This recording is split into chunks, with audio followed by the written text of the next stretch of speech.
Untuk penilaian tim kontra, pembicara pertama Jovita, berbicaranya masih agak terbata-bata, masih belibet, namun suaranya sudah lancar, sudah terdengar, dan juga bahasa tubuhnya masih belum ada.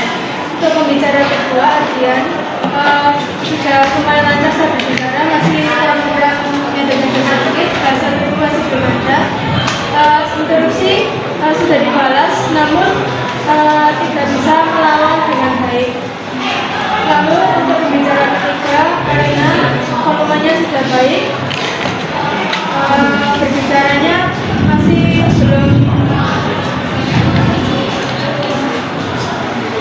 belum terlalu lancar, belum terlalu luas, lalu belum ada bahasa tubuh juga. Untuk tim pro, pembicara pertama Iren, pelafalannya sudah jelas, tapi masih sedikit terbata-bata. Volumenya sudah lumayan, bicaranya sudah rutin, dan susunannya sudah seksama, kalimatnya jelas, namun belum ada bahasa tubuh dan waktunya tidak.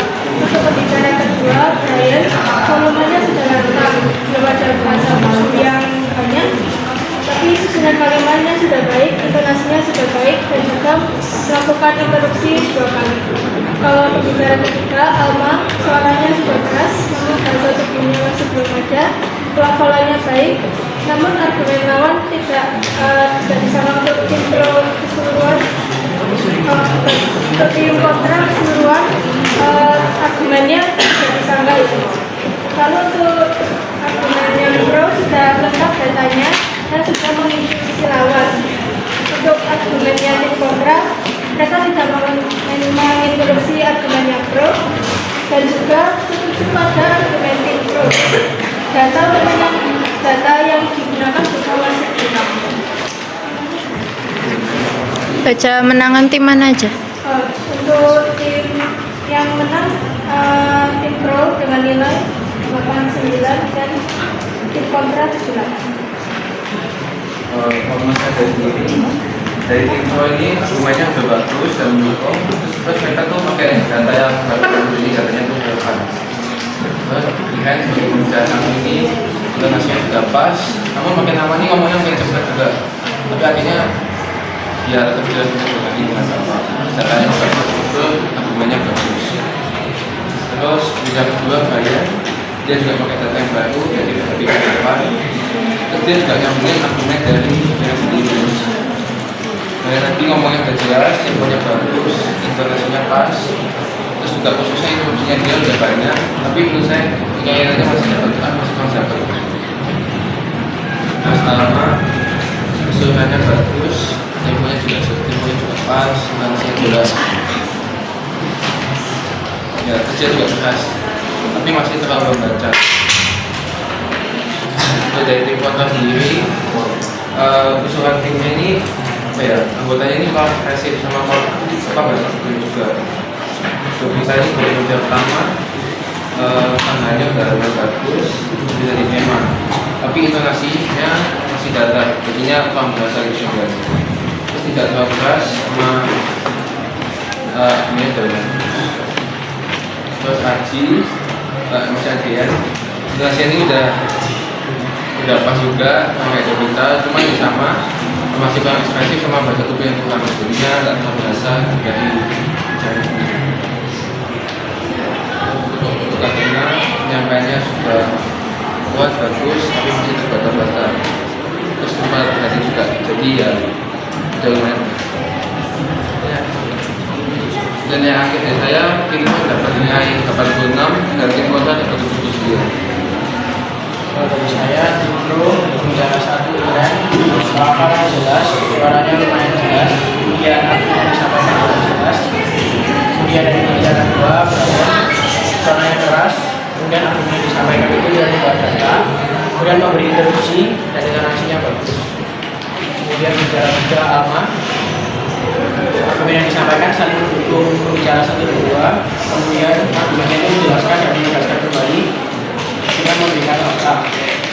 Kemudian keseluruhannya tim pro ini argumen yang disampaikan saling mendukung dan banyak. Kemudian yang tim kontra, pembicara 1 Jovita, suaranya jelas tapi sedikit berlibat. Kemudian argumennya jelas, pembicara juga Adrian. Argumennya yang dibawakan berdasarkan fakta.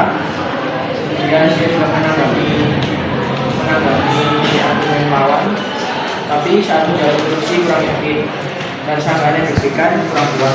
Kemudian Karina pembicara juga, argumen yang disampaikan untuk argumen yang pada sebelah suara keras tetapi masih dapat terasa. Keseluruhan argumen dari tim kontra ini menurut saya kurang data. Dan penilaiannya untuk tim pro 94, tim kontra 89.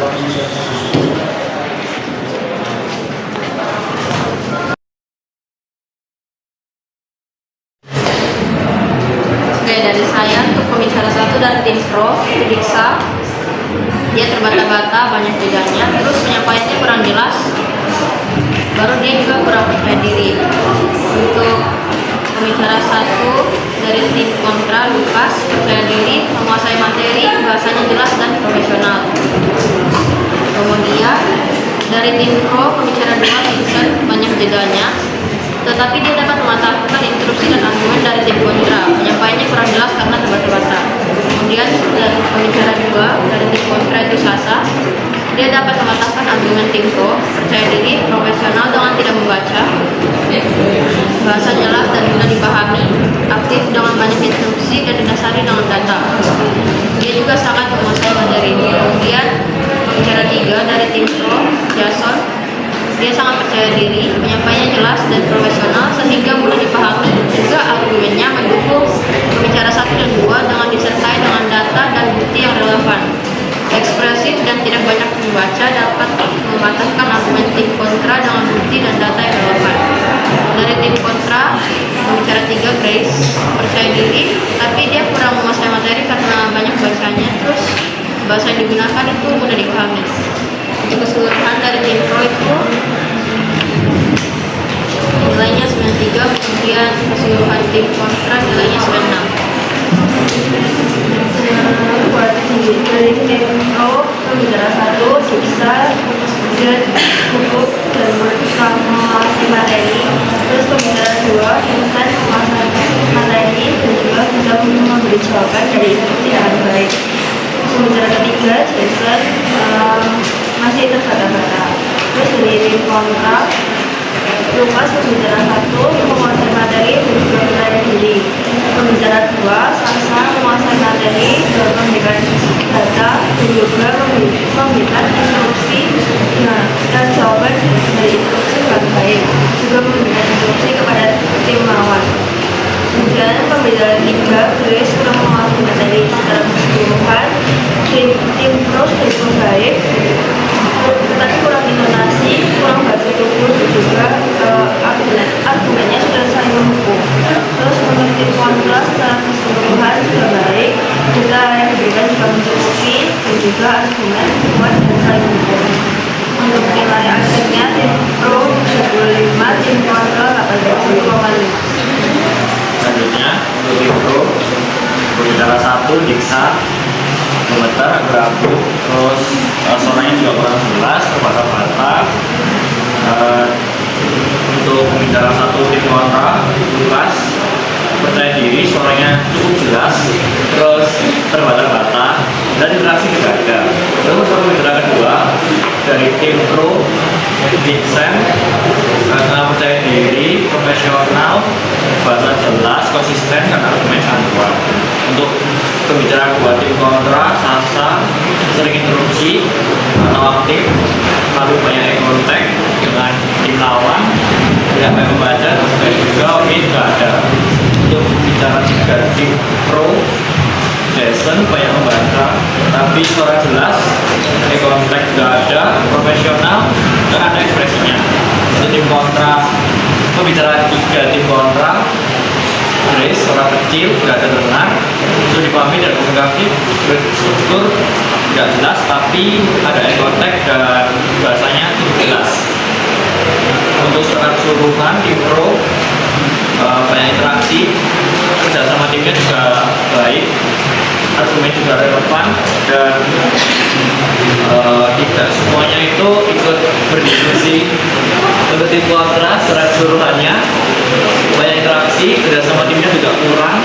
Argumen yang begini ada untuk penilaian akhir tim pro 87, untuk tim kontra secara keseluruhan 90. Siang semuanya, untuk perdebatan di kali ini dengan mosi penggunaan kecerdasan buatan AI secara menyeluruh sebaiknya dilarang dan pembelajaran. Untuk tim pro akan diwakilkan oleh kelompok 2 dan tim kontra diwakilkan oleh kelompok 4.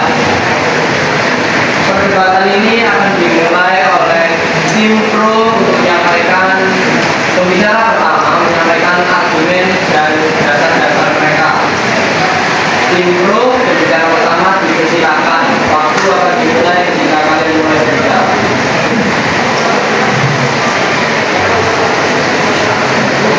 Selamat siang, Miska, Hakim Dwi, dan hadirin sekalian. Kami dari tim promosi penggunaan AI secara menyeluruh sebaiknya dilarang dalam pembelajaran. Saya, Deputi Harsono, sebagai pembicara satu, akan membuka presentasi dan menyampaikan definisi pandangan pengemudi serta menyampaikan argumen utama presentasi pelajar. Pembicara kedua akan menyampaikan proposal hukum, tambahan, arti, contoh, kasus. Pembicara ketiga akan menambahkan argumen awal dan menyampaikan kesimpulan. Usia kami ini adalah pelarangan total terhadap penggunaan AI dalam konteks pembelajaran dan perguruan tinggi. Ini tertentu pelarangan memakai alat membuat esai otomatis untuk AI yang menggantikan interaksi guru tanpa pengawasan manusia. Sistem pendidikan otomatis tanpa verifikasi dan aplikasi AI yang baik. Penekanan kami adalah pelayanan hingga jaringan keamanan keadilan dan kualitas korupsi penghuni. Kami mendukung pelarangan seluruh karena penggunaan AI secara luas berpotensi untuk mengikis kemampuan berpikir kritis dan kemandirian pada siswa. Merusak integritas akademik melalui program dari sekolah, terselubungkan menurunnya kualitas penilaian. Serta besar ketersediaan akses kepada siswa yang memiliki teknologi dan yang tidak, serta menimbulkan risiko privasi dan etika tanpa mekanisme perlindungan yang memadai risiko. Risiko ini bersifat sistemik dan tidak merusak tujuan dasar pendidikan, sehingga pelarangan sementara layak dipertimbangkan tanpa solusi aman dan inklusif tersedia. Tujuan utama pendidikan adalah untuk kemampuan berpikir kritis, kemampuan nalar, keterampilan, salah, serta pendidikan akademik.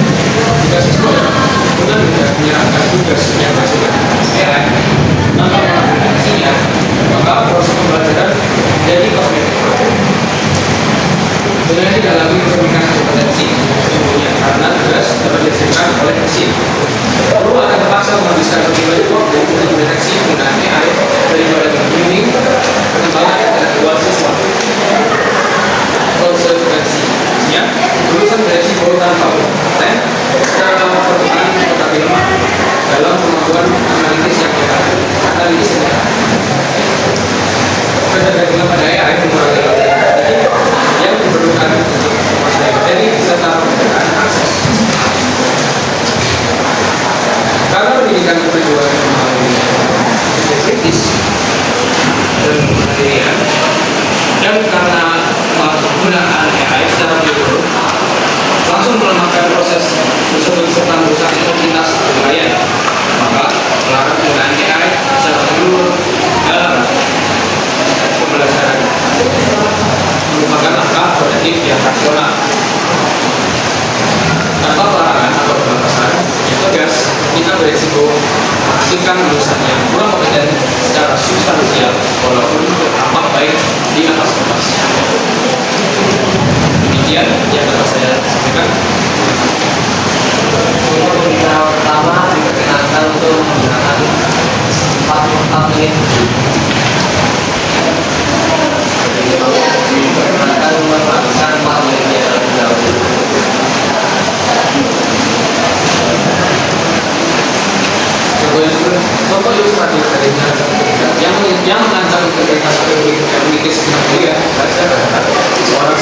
Jadi menggunakan AI menyelesaikan kesan tidak menambahkan keterampilan dan ketika menghadapi ujian lisan dan tugas yang menuntut pemikiran mandiri tanpa bantuan AI.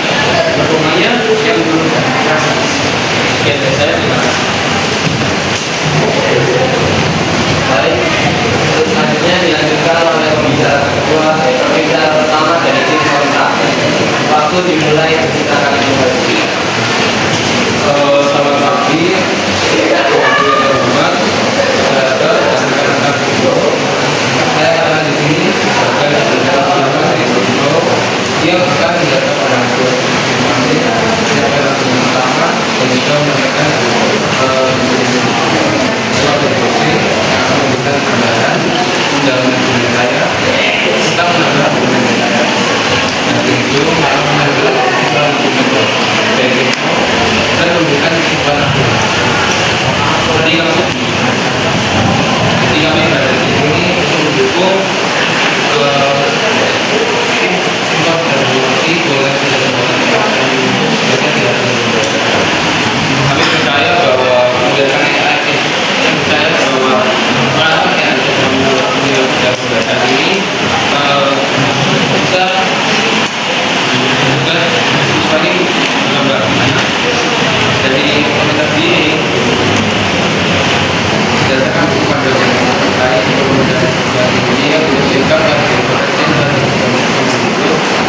dan ini mengatakan bahwa dengan AI ini tidak seharusnya dihindari dan dilakukan dan akan digunakan secara jawab. Dalam ini dosen dan mahasiswa akan mampu mengambil potensi serta risiko AI dan menggunakan bisa diperjelaskan dan menggunakan teknologi tersebut untuk memperkuat digital, kreativitas dan membuat berkomunikasi soal dan AI ini telah menggambar transformasi pendidikan yang lebih baik memperkuat. Jadi pemerintah ini mendukung penggunaan AI dengan aturan etika. Jadi pengelolaan kebijakan dengan di dalam pendidikan formal. Menurut kami dari tim sekolah ini, tantangan saya menjawab pada AI ini kita maaf karena sebaiknya itu kita menambahkan regulasi dan etika dalam penggunaannya. Jadi AI ini seperti dibuat soal, tapi videonya dulu, jadi tidak semuanya oleh AI. Jadi akan membantu guru juga membantu supaya berkembang. Lalu kami juga AI ini bisa membantu pemerataan dan sosialisasi dalam pembelajaran. Menurut kita, AI ini memungkinkan pembelajaran lebih adaptif dan sesuai kebutuhan setiap siswa. Dengan AI, siswa bisa belajar sesuai kecepatan dan kemampuan masing-masing. Indonesia yang berada di luar dan beragam, ini sangat penting untuk mengatasi ketimpangan proses pendidikan. Berdasarkan inovasi pendidikan Indonesia pada tahun 2024, bahwa hasil penelitian menunjukkan bahwa penggunaan platform pembelajaran berbasis kecerdasan buatan mampu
bahwa ketergantungan terjadi saat seseorang ini mengandalkan sumber daya tertentu.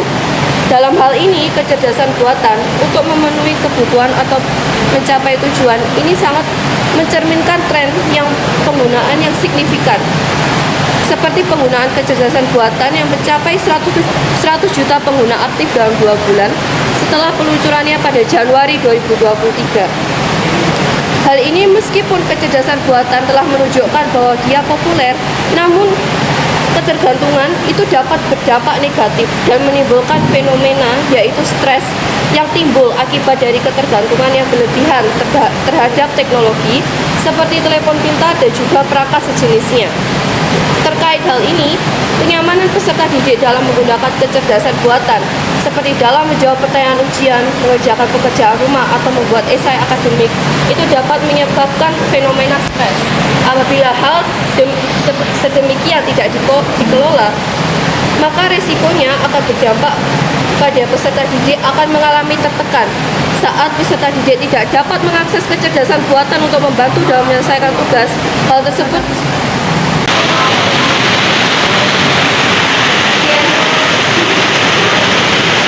Untuk pembicara kedua tim kontra bisa dimulai, tapi dimulai ketika kalian mulai berbicara. Mohon suaranya tidak keras. Dewan juri yang terhormat, saya Jose selaku pembicara kedua tim kontra.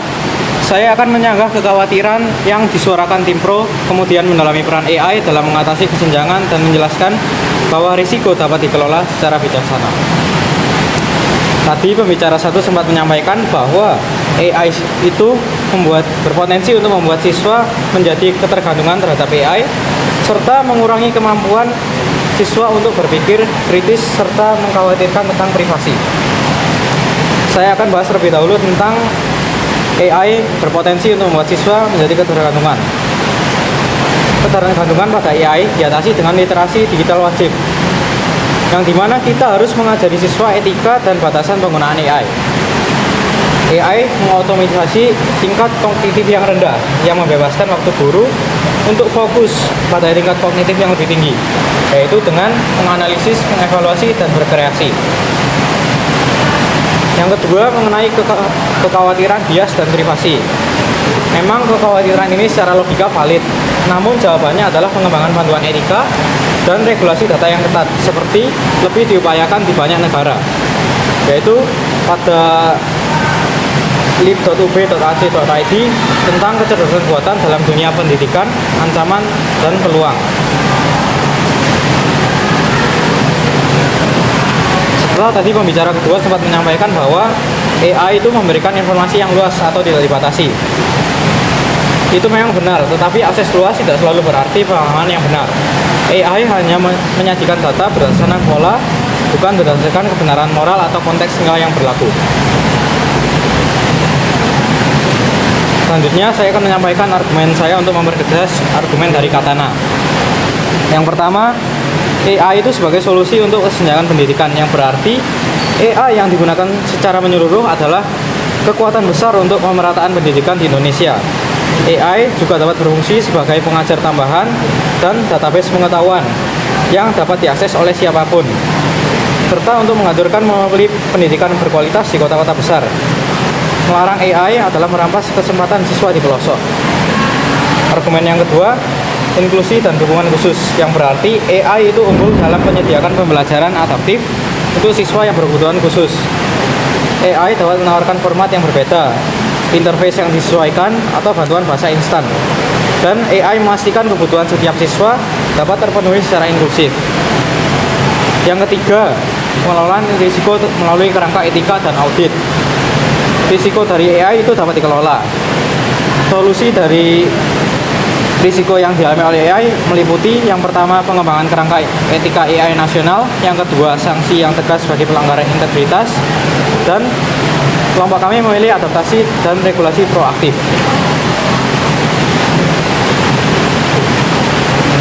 Dan kami mendukung pendidikan yang lebih adil dan relevan bagi semua. Kami juga melarang AI secara menyeluruh atau membuat pendidikan kita tertinggal dari perkembangan global.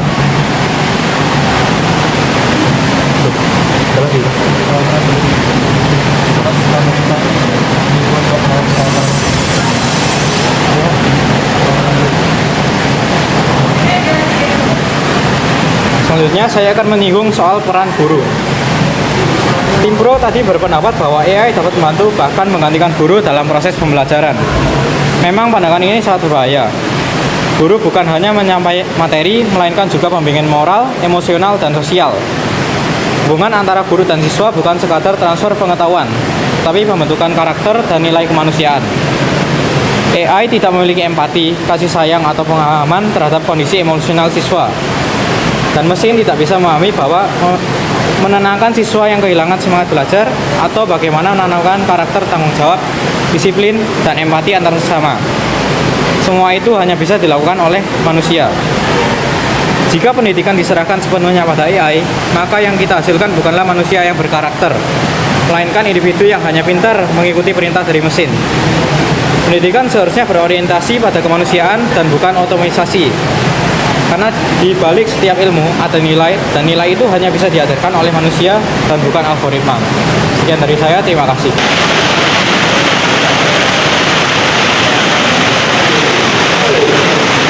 Untuk pembicara ketiga dari tim itu mulai menyampaikan argumen dan hitungannya. Waktu akan dimulai bicara.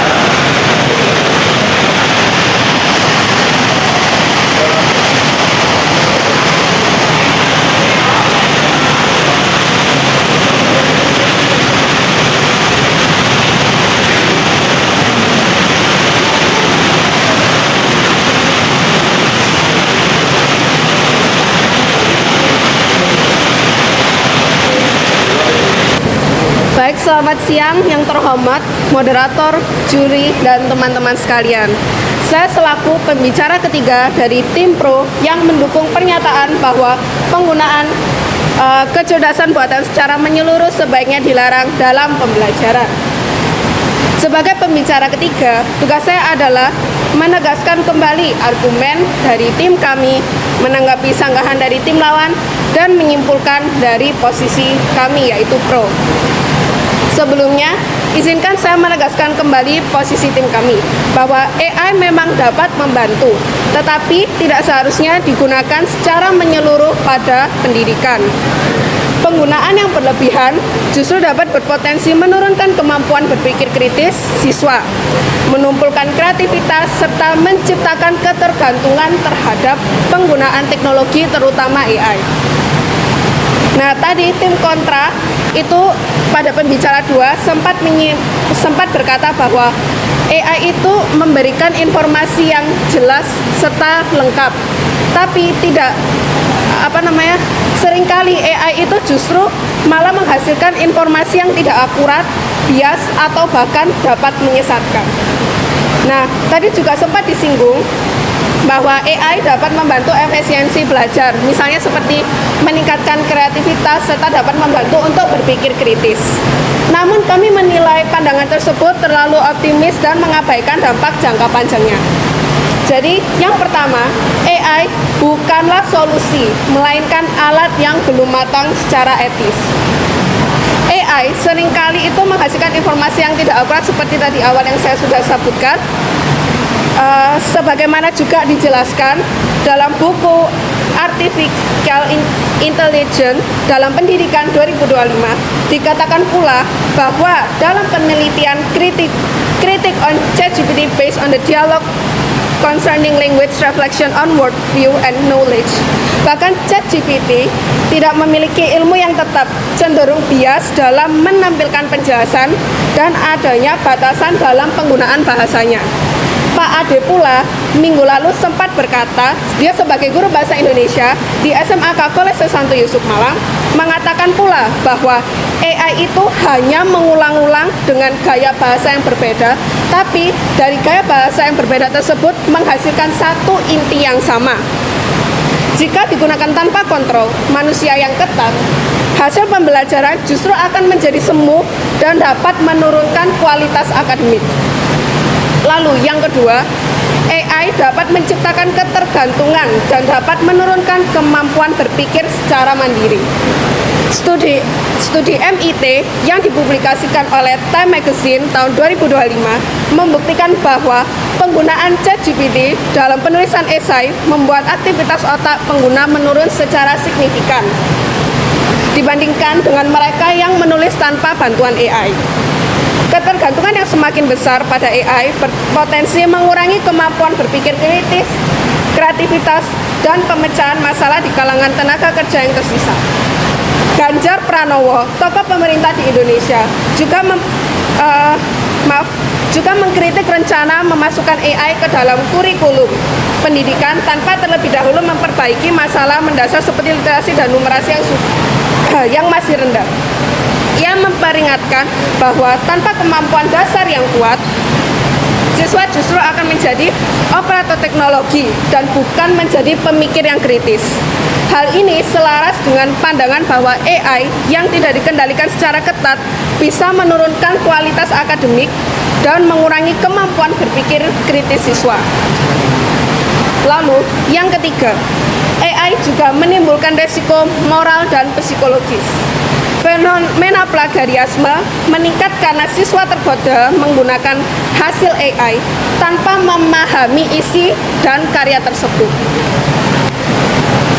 Jadi, para siswa ini hanya mengikuti dari hasil AI tanpa mereka mengecek atau memahami dari materi itu.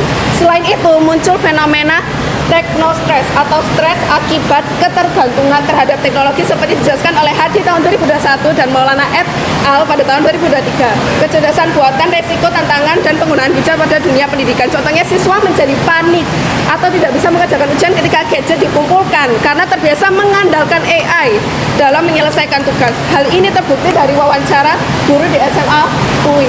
Ya, sekian dari saya. Terima kasih. Untuk bicara ketiga dari tim kontra bisa menyampaikan argumen dan kesimpulannya. Waktu dimulai ketika kalian mulai berbicara. Terima kasih dosen, dewan guru yang terhormat. Untuk suara mau dijelaskan.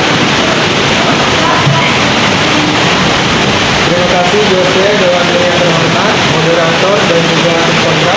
Saya Kenzo sebagai pembicara ketiga dari tim kontra. Saya akan memberikan saranan terakhir dan memberikan kesimpulan yang bulat. Nah, dari tim kontra dan dari tim pro serta menyinggung tentang peran guru, ketergantungan AI dan mengurangi kemampuan siswa berpikir kritis. Nah, kami tidak menolak bahwa AI itu memang bisa membantu dari sisi kecepatan. Tetapi kami menolak anggapan bahwa kecepatan adalah ukuran utama keberhasilan pendidikan. Dan dunia pendidikan yang penting bukan hanya seberapa cepat siswa memahami materi, melainkan seberapa dalam siswa itu memahami materi. AI bisa menghasilkan jawaban yang besar, tapi tidak bisa memastikan bahwa siswa memahami maknanya. Ketika proses belajar dipercepat sesuai dengan manusia, siswa cenderung menjadi pasif dan harus menerima informasi tanpa berpikir kritis. Dan soal akses informasi yang luas, seperti yang disampaikan oleh dosen, itu memberikan akses informasi yang sangat luas bagi siswa. Itu memang benar, tetapi akses luas tidak selalu berarti pemahaman yang benar. Hanya menyajikan data berdasarkan pola, bukan berdasarkan penerapan moral dan atau konteks yang berlaku.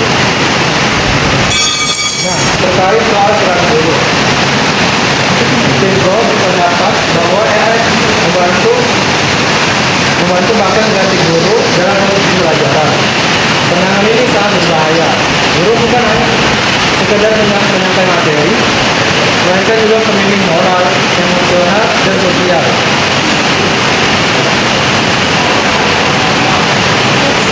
Hubungan antara guru dan siswa itu bukan sekedar transfer pengetahuan, tetapi pembentukan karakter dan nilai kemanusiaan. Nah, juga itu tidak memiliki rasa empati, kasih sayang atau pemahaman terhadap kondisi emosional siswa seperti yang dimiliki oleh manusia. Jadi, semua itu hanya bisa dilakukan oleh manusia. Jika pendidikan diserahkan seluruhnya kepada AI, maka yang kita hasilkan bukanlah manusia yang berkarakter, melainkan individu yang pintar akan mengikuti perintah mesin. Pendidikan seharusnya berorientasi pada kemanusiaan, bukan otomatisasi. Karena di balik setiap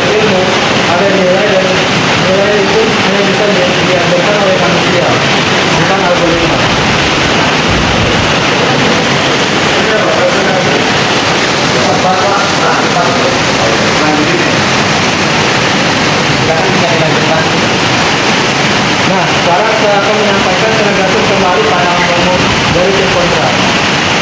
Kami tegaskan, perlawanan penggunaan AI secara menyeluruh dalam pembelajaran adalah langkah mundur yang justru melumpuhkan potensi siswa dan guru. Dunia terus bergerak maju dengan teknologi, dan pendidikan tidak boleh berjalan di tempat. Kami tidak menganggap AI sebagai ancaman, tetapi sebagai hal yang harus diarahkan dengan bijak. Dengan pengawasan dan penjagaan yang tepat, AI bisa membantu siswa belajar jauh lebih efektif, membuka akses ilmu tanpa batas, dan membantu guru menciptakan metode pembelajaran yang kreatif serta efektif. Melarang AI sepenuhnya sama artinya menutup pintu inovasi dan kesempatan untuk berkembang di era digital. Tantangan proyek pendidikan modern bukanlah menghindari teknologi, tetapi memastikan teknologi digunakan dengan nilai dan tanggung jawab. Karena itu, kami menegaskan kembali, kami memilih kemajuan yang di atas daripada stagnasi yang aman. Pendidikan masa depan bukan tentang menolak perubahan, tetapi tentang bagaimana manusia dan teknologi berjalan, berdampingan untuk menciptakan generasi yang cerdas dan berkarakter. Nah, yang terakhir kesimpulan penutup debat. AI dipandang sebagai terobosan besar dalam pendidikan. Pendidikan karena diyakini mampu menghadiri pengalaman belajar yang benar-benar personal, di mana setiap siswa dapat memperoleh materi sesuai kebutuhan, kemampuan, dan gaya belajar masing-masing. Selain itu, AI juga dianggap sebagai kunci untuk menciptakan akses dan kesetaraan pendidikan, karena teknologi ini memungkinkan setiap siswa tanpa memandang lokasi, kondisi ekonomi, dan keterbatasan fasilitas untuk mendapatkan bimbingan atau sumber belajar berkualitas, layaknya memiliki tetap pribadi. Nah, lebih jauh lagi, AI diyakini dapat meningkatkan efisiensi dan dunia pendidikan dengan membantu guru. Waktu sudah habis. Sekian dari saya, terima kasih. Jadi untuk perdebatan hari ini dengan motif penggunaan kecerdasan buatan AI secara menyeluruh sebaiknya dilarang dalam pembelajaran setelah selesai dilaksanakan.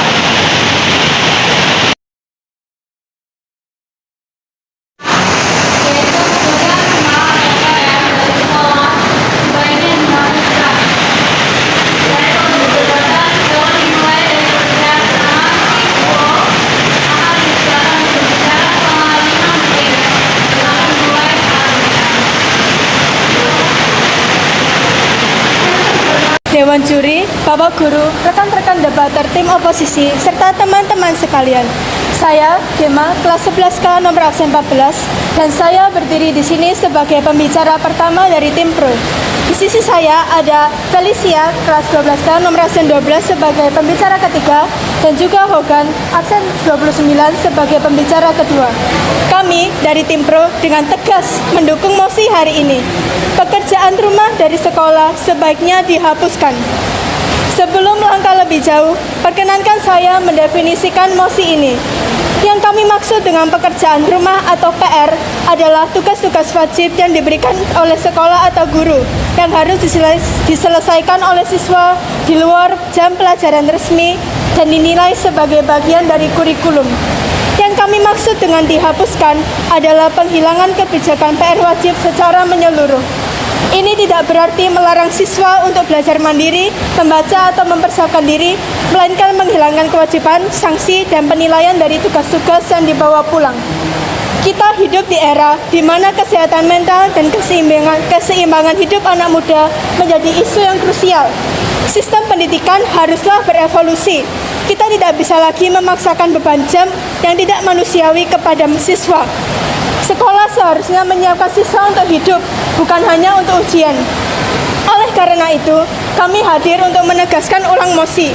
Pendidikan yang seimbang dan sehat hanya bisa terwujud jika kebijakan pemberian PR wajib diakhiri segera. Penghapusan PR adalah langkah fundamental menuju pendidikan holistik yang melihat secara keseluruhan. Sikap dasar tim kami sangat jelas.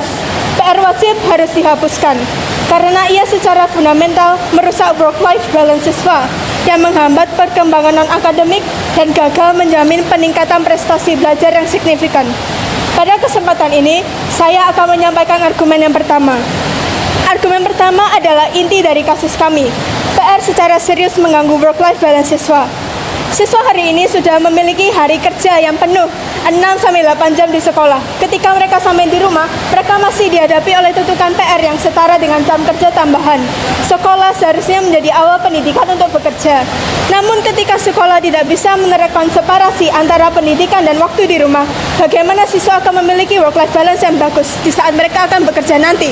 PR yang berlebihan, yaitu di atas 2 jam per malam, dianggap kontraproduktif dan secara aktif membahayakan kesejahteraan siswa menurut Stanford University pada penelitian Medium Pop tahun 2025.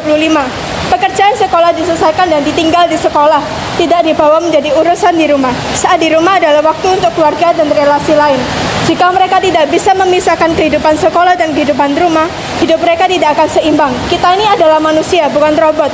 Kita tidak bisa bekerja terus-menerus kapanpun dan dimanapun. Dengan penghapusan PR, siswa diajarkan mengenai work-life balance dan kehidupan yang seimbang. Ketika mereka bekerja, pembiasaan adanya PR akan menyebabkan mereka membawa pekerjaan kantor ke rumah, bahkan jika mereka harus menambah pekerjaan lagi.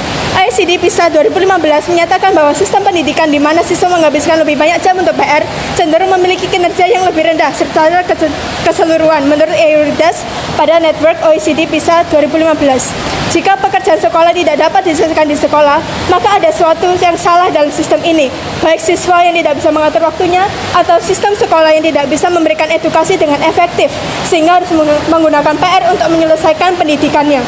Menurut Kementerian Edukasi Budaya dan Finland Toolbox, Finlandia memiliki sistem pendidikan di mana pekerjaan rumah tidak diberikan secara wajib atau bahkan tidak diberikan sama sekali oleh sekolah kepada siswanya.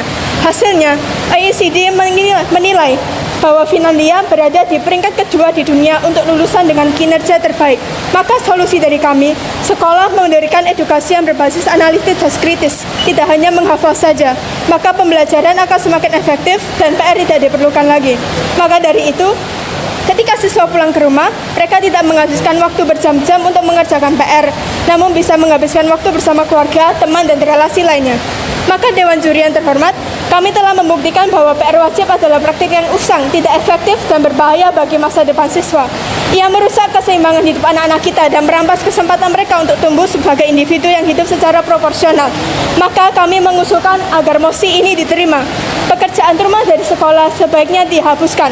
Marilah kita bekerja dengan cerdas, bukan bekerja dengan keras, terlebih di zaman modern sekarang. Seperti yang dikatakan Plutarch, the mind is not a vessel to be filled, but a fire to be kindled.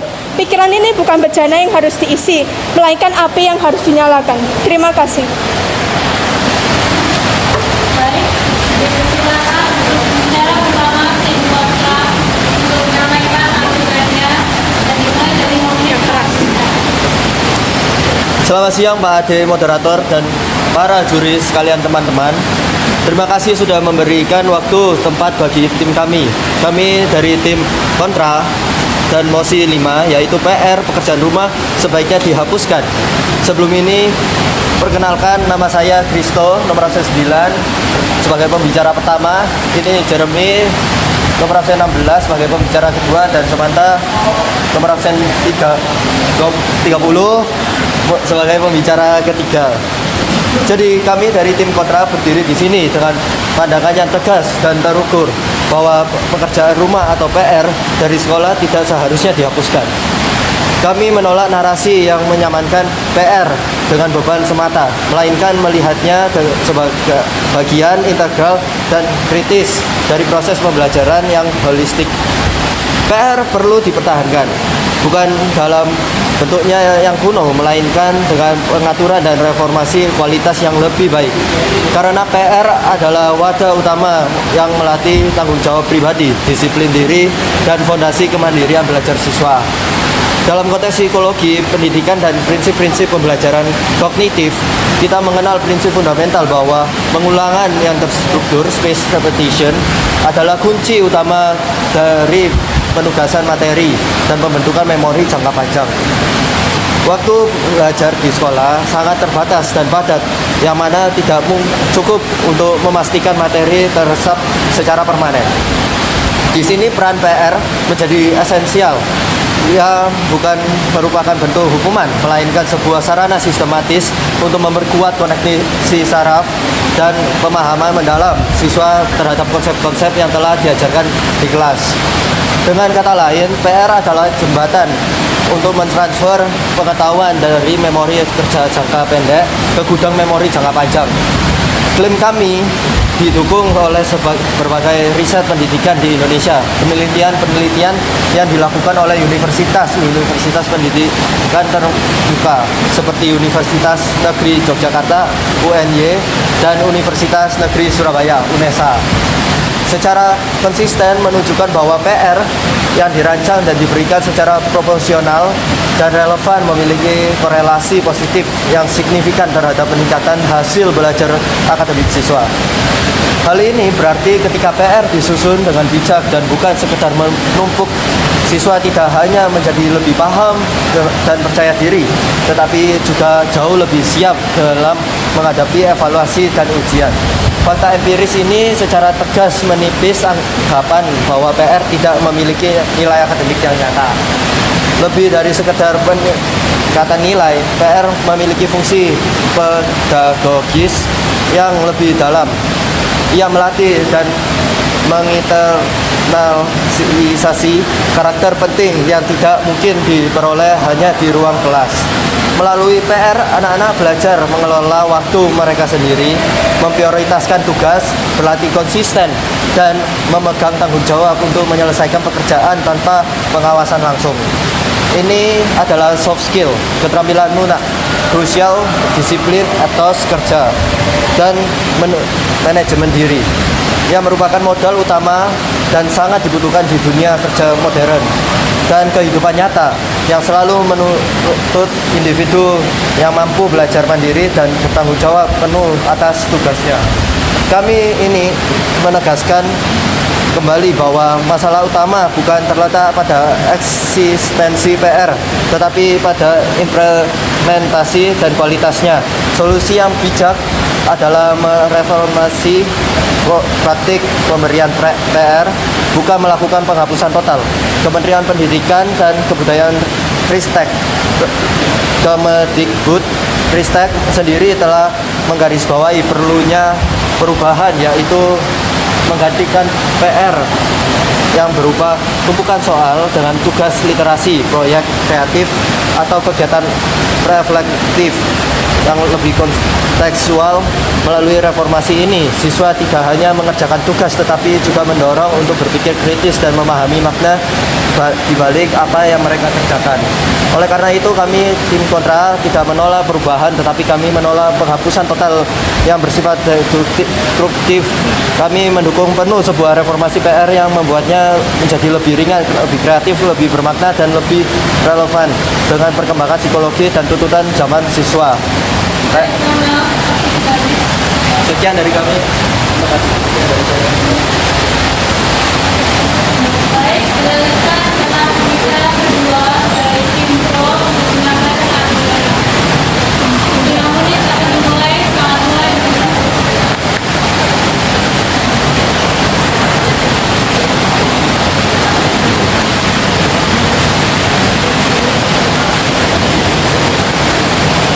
Oke, saya pembicara kedua izin membangun argumen, yaitu acknowledge dan reframe. Kami setuju penguatan materi itu krusial, namun membebankan tugas ini kepada siswa yang sudah lelah di malam hari adalah metode yang paling tidak efektif. Jadi counter dan evidence ini kualitas penguatan jauh lebih penting daripada kuantitas pengulangan. Sekolah yang efektif seperti di Finlandia mengintegrasikan pengulangan ini ke dalam jam belajar melalui kuis interaktif, proyek kolaboratif, dan diskusi mendalam.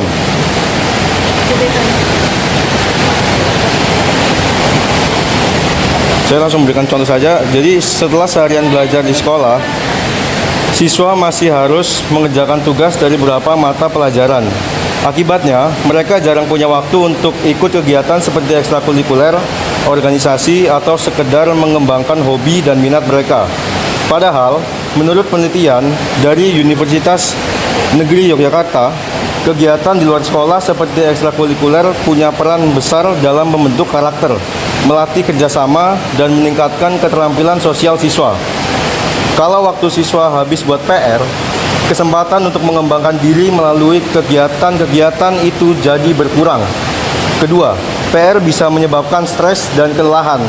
yang akhirnya menurunkan motivasi belajar dan rasa percaya diri siswa. Dalam jurnal pendidikan UNY dijelaskan bahwa efikasi diri atau kepercayaan diri sangat berpengaruh terhadap kemampuan komunikasi dan pengembangan sosial siswa. Kalau siswa terus merasa kewalahan dengan tugas-tugas yang menumpuk, mereka bisa kehilangan rasa percaya diri dan malah enggan untuk mencoba hal-hal baru. Akibatnya, keterampilan hidup seperti komunikasi, kerjasama, dan tanggung jawab sosial jadi tidak berkembang. Ketiga, PR juga menghambat siswa untuk mengeksplorasi potensi dan keterampilan hidupnya. Sebuah penelitian dari jurnal Dynasty Review menjelaskan bahwa pengembangan potensi diri sangat dipengaruhi oleh minat dan lingkungan. Artinya, siswa butuh waktu dan ruang untuk bereksperimen dengan hal-hal yang mereka sukai, seperti seni, olahraga, atau kegiatan sosial. Tapi, kalau hampir seluruh waktu luang mereka dihabiskan untuk mengerjakan PR, kesempatan untuk mengasah keterampilan hidup seperti manajemen waktu, kepemimpinan, dan berpikir kreatif jadi semakin kecil. Jadi, bisa kita lihat bahwa PR bukan hanya mengganggu waktu istirahat siswa, tetapi juga membatasi kesempatan mereka untuk tumbuh dan belajar dari pengalaman nyata. Padahal, pengalaman di luar kelas itulah yang paling membantu siswa dalam membentuk karakter dan mempersiapkan diri menghadapi kehidupan di masa depan. Oleh karena itu, Dewan Juri sangat jelas bahwa PR bukanlah pembangun karakter. Ia adalah tembok yang membatasi siswa untuk tumbuh, bereksplorasi, dan mengembangkan potensi diri mereka yang sungguh-sungguh di dunia nyata. Kami tidak ingin generasi yang hanya pandai di atas kertas, tetapi rapuh dalam kehidupan. Terima kasih.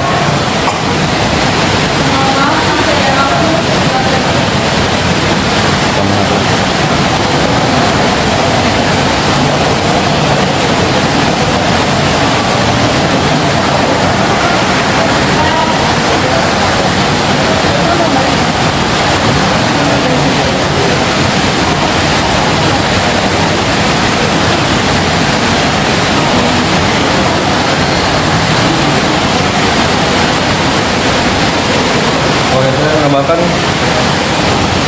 PR. Terkadang PR itu ada yang menggunakan modal yang dari siswa. Jadi kadang ada PR kayak praktikum sesuatu dan itu mengambil uang siswa yang cukup banyak. Ini membuat siswa atau siswi yang keluarganya ekonominya menengah ke bawah, itu membuat siswa-siswi menjadi kesulitan dan membuat PR ini tidak bisa diselesaikan. Nah, oleh karena itu, kalau PR ini ditiadakan atau diganti,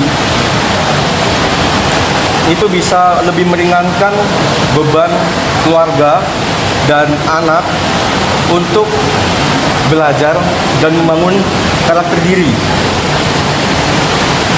Terima kasih. Baik, silakan untuk pembicara kedua dari kontra untuk menyampaikan argumennya. 5 menit akan dimulai saat bicara. Selamat siang Pak Ade, moderator dan teman-teman semua. Saya Jeremy Sutrisno, 11K absen 16. Sebagai pembicara 2 akan menanggapi argumen dari tim pro dan juga akan menyampaikan argumen dari tim kontra. Jadi argumen yang pertama yaitu PR ini sebenarnya PR memperkuat pemahaman materi melalui pengulangan yang terstruktur. Salah satu fungsi utama PR adalah membantu siswa melakukan pengulangan materi atau spaced repetition yang terbukti secara ilmiah memperkuat ingatan jangka panjang. Dan dalam psikologi belajar, pengulangan dalam waktu tertentu sangat penting untuk menstabilkan memori jangka panjang dan meningkatkan daya serap informasi. Berdasarkan laporan Detik Edu pada tahun 2024, frekuensi pemberian PR yang rutin akan lebih efektif dalam meningkatkan hasil belajar dibanding tugas yang berat tetapi jarang diberikan. Selain itu, penelitian dari Balitbank Kemendikbud tahun 2019 menyebutkan bahwa siswa yang rutin mengerjakan PR memiliki rata-rata nilai ujian lebih tinggi sebesar 12% dibandingkan yang tidak memiliki PR. Hal ini membuktikan bahwa PR tidak sekedar tugas tambahan, melainkan bagian integral dan strategi belajar aktif yang penting dan membantu siswa memperkuat pemahaman konsep secara bertahap. Kemudian dari PR ini juga melatih siswa untuk menjadi mandiri, disiplin, dan bertanggung jawab. PR memiliki peran penting dalam pembentukan karakter dan tanggung jawab siswa. Ketika siswa harus mengatur waktu untuk mengerjakan PR, les, mengerjakan tugas, dan lain-lain, dan menyerahkan hasil kerja sesuai tenggat, mereka sesungguhnya sedang berlatih soft skill untuk masa depan. Penelitian yang dilakukan oleh Syifa Musaropah di UIN Jakarta tahun 2021 menunjukkan bahwa adanya hubungan signifikan antara kebiasaan mengerjakan PR dan tingkat kemandirian belajar siswa di sekolah dasar. PR ini mendorong siswa belajar disiplin, sabar, dan mandiri dalam menghadapi kesulitan akademik. Sikap-sikap ini terbukti menjadi faktor utama keberhasilan di dunia kerja maupun perguruan tinggi. Tanpa PR, kesempatan siswa untuk mengembangkan rasa tanggung jawab terhadap proses belajar menjadi berkurang. Kemudian, PR ini juga membangun keterampilan metakognitif dan manajemen diri sendiri. Selain kemampuan akademik, PR juga melatih keterampilan metakognitif seperti kemampuan merencanakan, memantau, dan mengevaluasi proses belajar sendiri. Menurut Jurnal Pendidikan Psikologi, yaitu Neliti tahun 2017, siswa yang terbiasa mengerjakan PR menunjukkan kemampuan manajemen diri yang lebih baik, seperti menentukan prioritas, mengatur waktu, dan mempertahankan fokus belajar. Keterampilan ini sangat penting karena dunia modern menuntut individu yang mampu belajar sepanjang hayat atau lifelong learner. Dengan adanya PR, siswa lebih belajar mengenal pola belajar yang efektif untuk dirinya sendiri, sehingga mereka dapat menjadi pembelajar mandiri yang tidak bergantung penuh kepada arahan guru. Kemudian, untuk menghindari beban berlebihan, PR yang diberikan harus memiliki pengaturan yang tepat. Memang benar bahwa PR dapat menjadi sumber stres jika jumlahnya tidak proporsional. Namun, solusi yang tepat bukanlah menghapusnya, melainkan memperbaiki sistemnya.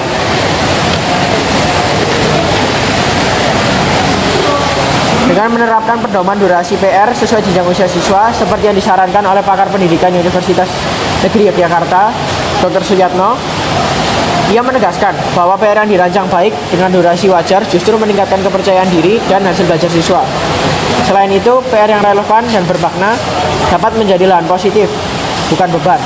Oleh karena itu, alih-alih dihapus, PR perlu diatur secara proporsional agar tetap bermanfaat tanpa menimbulkan tekanan bagi siswa-siswi. Kemudian yang harus diubah adalah kualitas PR. Kritik terhadap PR yang monoton dan membosankan sebenarnya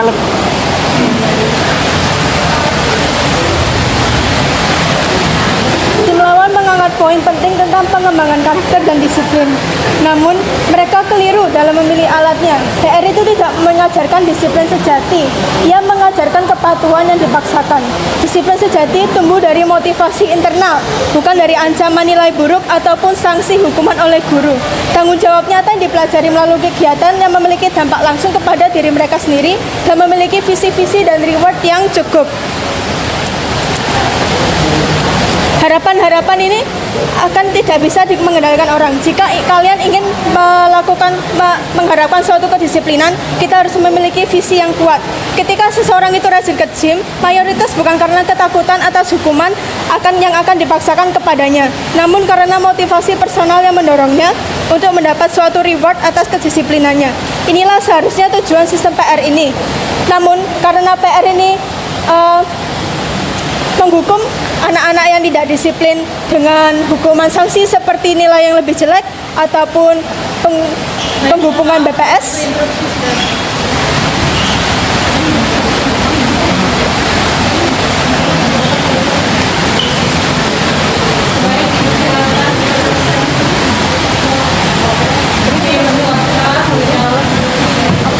Boleh diskusi dulu.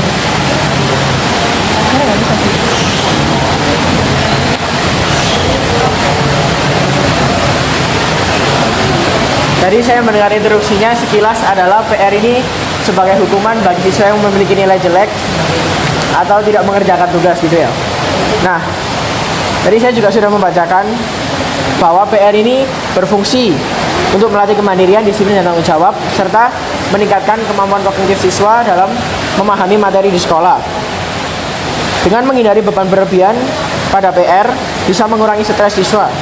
Kemudian, sekolah juga dapat menerapkan pedoman PR, yaitu dengan mengatur waktu mengatur beban PR yang diberikan, dan juga mengatur durasi untuk siswa mengerjakan PR.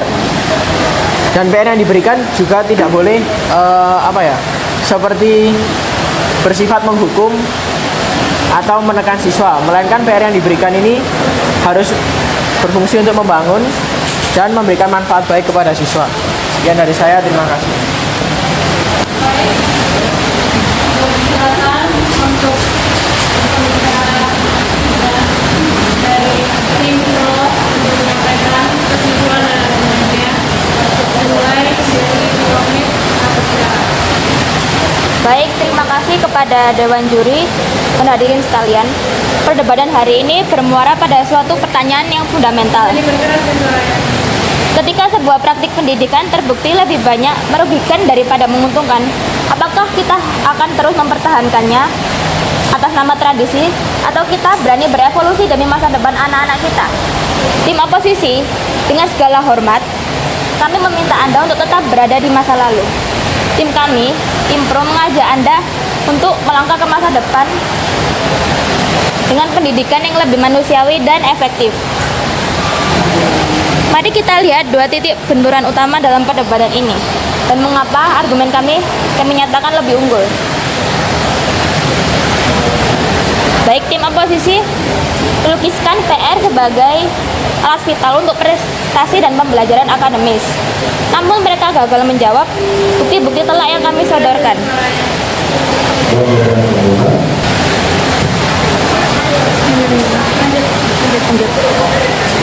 Kami menunjukkan data dari studi Stanford University yang menunjukkan bahwa 56% dari siswa menganggap bahwa PR adalah sumber utama stres mereka. Bahkan sampai menyebabkan masalah fisik. Karena mereka sudah bersekolah selama 8 jam, mereka juga pulang sekolah, mereka juga harus mengerjakan PR selama berjam-jam juga. Di sisi lain, kami membuktikan bahwa prestasi tidak harus dibayar dengan kesehatan mental. Kami memberikan contoh dari negara Finlandia, negara dengan PR minim, namun prestasi pendidikan mereka sudah kelas dunia. Kami juga menunjukkan data dari PISA bahwa lebih banyak PR tidak berkorelasi dengan prestasi yang lebih tinggi.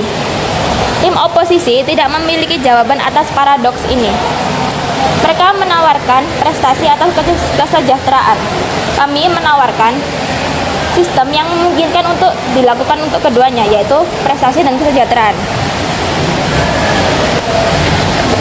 Tim oposisi juga berargumen bahwa PR adalah arena latihan disiplin. Kami, Tim Pro, telah membuktikan bahwa ini adalah sebuah ilusi.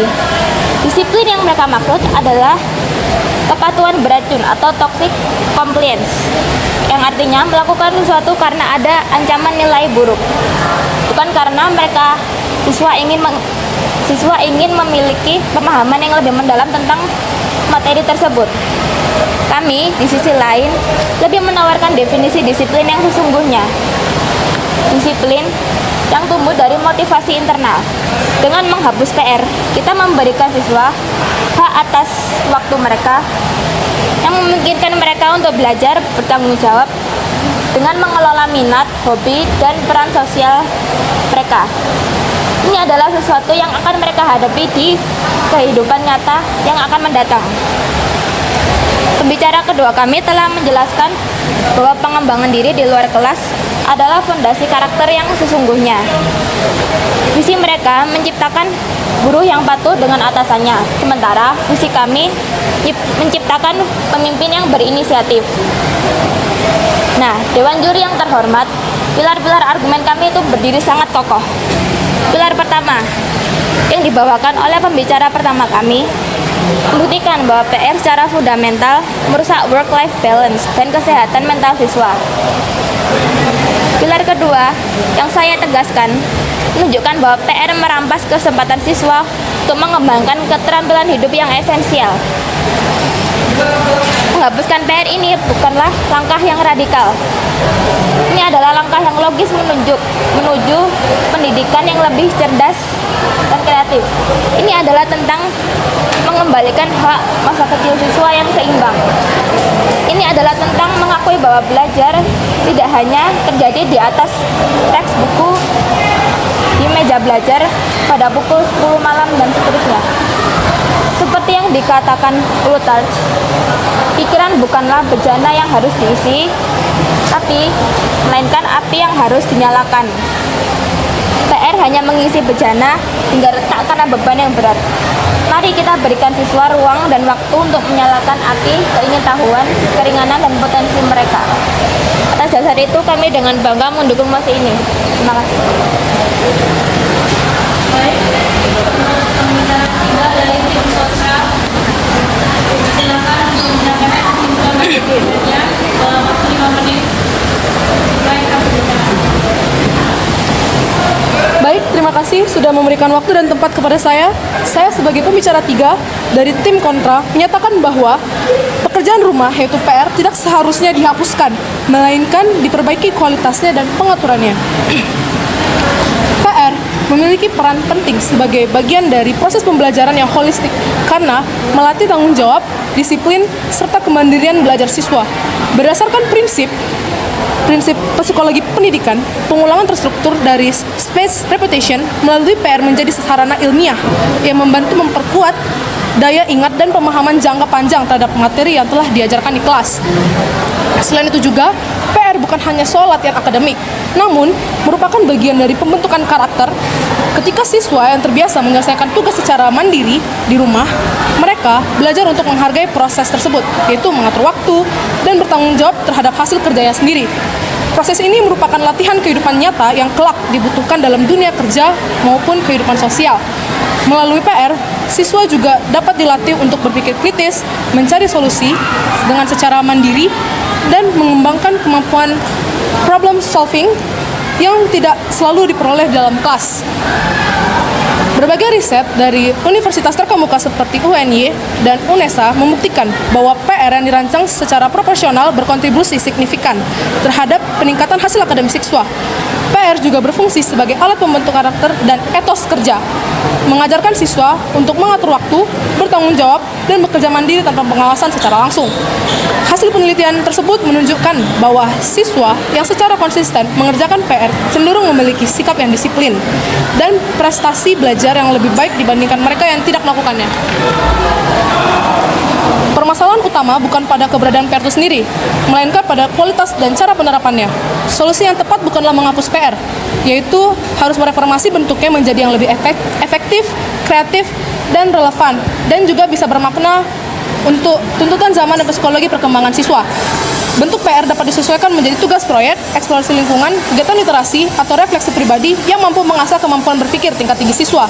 Dengan demikian, PR tetap relevan dan mampu menjadi sarana belajar aktif yang mendorong perkembangan akademik dan karakter siswa secara seimbang.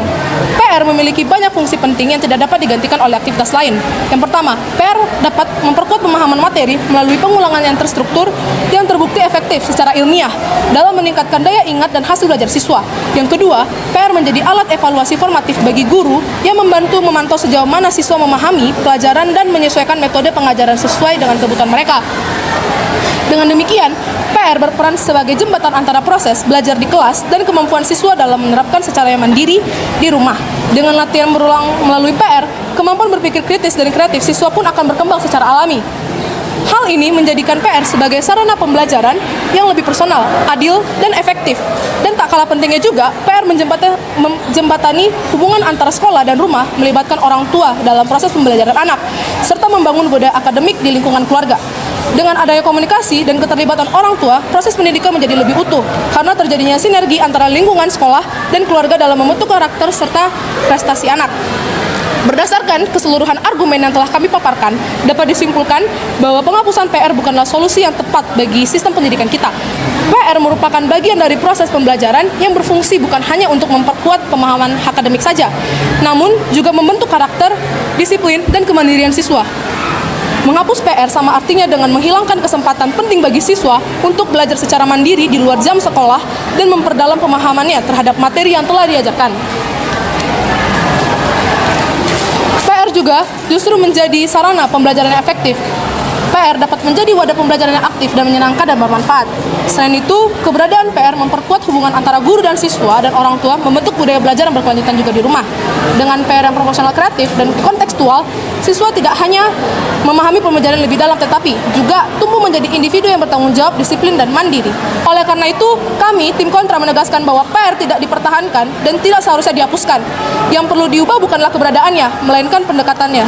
Dengan memberikan PR yang ringan, kreatif, dan relevan, pendidikan di Indonesia justru akan semakin maju, mencetak generasi yang tidak hanya cerdas secara akademik, tapi juga tangguh, mandiri, dan bertanggung jawab terhadap proses belajarnya sendiri. Dengan PR yang dirancang secara tepat, siswa dapat membentuk individu yang memiliki kemampuan yang berpikir kritis, daya juang yang tinggi, serta karakter yang berintegritas. Sekian dari saya, terima kasih.